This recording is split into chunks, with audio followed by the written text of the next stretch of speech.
However, pag detached naman, no, you could walk around dun sa buong property. Yes, Wala siyang firewall. Wala siyang firewall. So actually, that's the main difference lang. For the house and lot offering natin, it's a single attached. Yes, O tara, single tignan natin yung sa, ano niya, lot area, sir. So the typical lot area that we have is how many square meter? We have here the 88 square meter. Yep. Okay. So it's really a generous space na kasi almost close to 100 na din, Yes, no? exactly.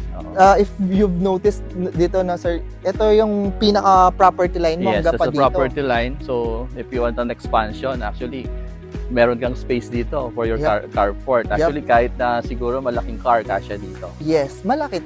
Kaya ka siyang kasya, sir. Sa sobrang laki niya. Oo. Merong kapat din talagang extra space here. Yes. And even actually dito. Doon sa frontage niya. Sa frontage, yep. So, yan. Okay? Okay.